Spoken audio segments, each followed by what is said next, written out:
surfing his way through a hard-charging 8-ton Osborne to become our first finalist of the 2022 Vans U.S. Open of Surfing. A huge result already for Ezekiel Lau. For 8-ton Osborne, a semifinal finish, that's an absolute keeper. Now we look at semifinal heat number 2, another great matchup. Evan Geiselman going up against Joao Chianca. Both these surfers, you know, want it more than anything. Let's start with Evan Geiselman. Yeah, the goofy footer is going to go above the lip, which we saw already, and he's been doing that all event long. It looks like Joao Chianca having a good look at this wave, and he is engaged. Here we go, Joao Chianca on his backhand, looking for a section. Gets a nice turn to start this wave. Quick foam snap right there. Now he's going to do everything he can to make the transition from the outside to the inside. Does it with ease. Could be looking at a weird little double up here for Joao Chianca. That was a tough section to hit. I wouldn't say it was the most dynamic finish, but he did the job.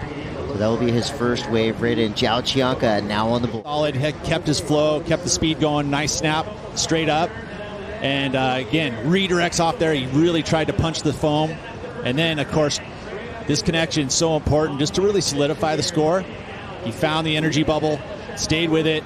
You know, this unfortunately was where it doubled up underneath him, so he just kind of had to almost force this turn, but he got it done and rides out of it clean with a finish on the inside. Now Evan, see what he can do.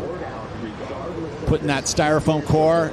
Didn't like the way that first turn went. It hasn't been throughout this event, though. You know, I think because when the swell's a little bit bigger, the critical sections are from the outside.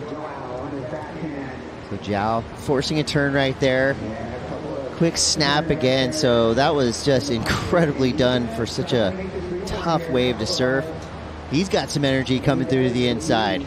Here we go. Building up speed, coiling, sees the section. Blast the fins out, cannot ride out. Taking a look here at first at Joao's wave. The bottom turn, he got a little stuck, so it's limited his speed, didn't get the squirt through the concave. I love how he made it to the inside here, and I think that he wanted to make this a big turn, knowing that he didn't quite get... The whole wave was working against Joao the whole time. He had some nice reactions out the back, and now here we go. Geiselman sees the section, frees the fins. Quick frontside air reverse, spins it around, lets those 3 fins engage to whip his board around. Nice control, nice speed, but only a 1-turn wave. This one had a little double up on it, and a little extra energy when you have a double up. It almost feels like they're combining 2 swells at once right on the top of the sandbar there, so it looked like this was going to be a pretty good wave, but it used all its energy, but this by far his best result. So he did have priority at this wave. He's able to hold off Chianca. Quick snap there, and that wave just did not pan out. So it looked like a slight frustration there for Evan Geiselman, just in terms of who will be on top of the Challenger Series rankings as well as the WSL Longboard Tour rankings. Everything will change in about an hour. And our mathematicians behind the scenes will have their work cut out for them today, as there's a lot of shifting around on all of the rankings. 10 minutes to go now. He's starting to feel the tension build in the lineup. Evan Geiselman just keeps throwing punches at these small, I would call those jabs, right? They're not super effective. You get enough of those, you might get lucky, but right now they're all coming through at that. It's cool that they named that island chain after that surfboard company. Here goes Evan Geiselman speeding down the line, looking for a section. Will he find it? He does! Goes to the air, a tail-high frontside whip for Evan Geiselman. Now that's more like it. So sometimes you throw enough jabs, you land a big one. Out the back, Chianca now.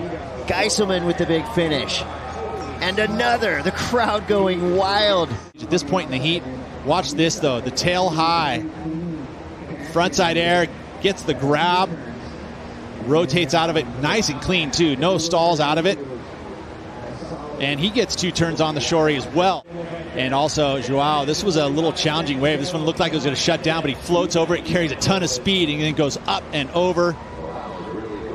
Makes sure that he's going to get the inside section, and he gets another 2 turns on the inside. So this almost feels like Joao's going to improve. He'll improve on the 3.43. I almost feel like Joao Chianca, though, he got 2 big turns on the outside. So we'll see what the judges think. I mean, 2 turns on the outside, 2 turns on the inside. Evan had the big air. So close. That's the word I was looking for. It is. It's so close. Right now, the early lead to Joao because he has the best of the backups. But the 6.87 is important for Evan Geiselman because he doesn't need too much. Only a 5.77 will turn it for him with 4 minutes to go, and he has priority. So he won the paddle race to get back out. That right now could be the difference maker because you're looking at Geiselman's first wave. It was a 4.5. So it's going to be a battle of the backups. Here goes Chianca. He goes to the air, whips it around. And can he ride out? He does, showing that that was a completed air. It wasn't super high. It was a little messy, but it was definitely progressive. Chianca and Geiselman both looking closely at this wave.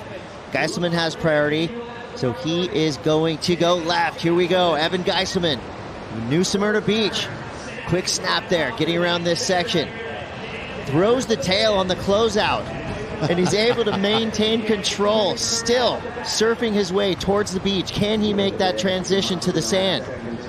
Pumping that board for all it's worth, trying to fight into the shore break. He's gonna get it. It might not be much, but still a completed wave to the sand for Evan Geiselman. Clutch surfing right there. Pete Mel, he needed a 5.77. He didn't make it abundantly clear to the judges, but I think it's gonna be close. And you know, no mistakes here. This wave, snapping it there, didn't really lay into it because he knew he needed to keep the speed for that final section, and then gets the punch. That was a little clean. They're looking at their best scores right now, so they're reviewing them right now. They'll be going back to back so they can actually give an understanding. Is it enough to turn the heat? Oh, wow, look at, there's 2 on and 2 off right now. It's going down to 1 score. And here we go, ladies and gentlemen. Oh, and heartbreak. It's literally heartbreak. 0.10 under. Oh, man. A heartbreaking finish.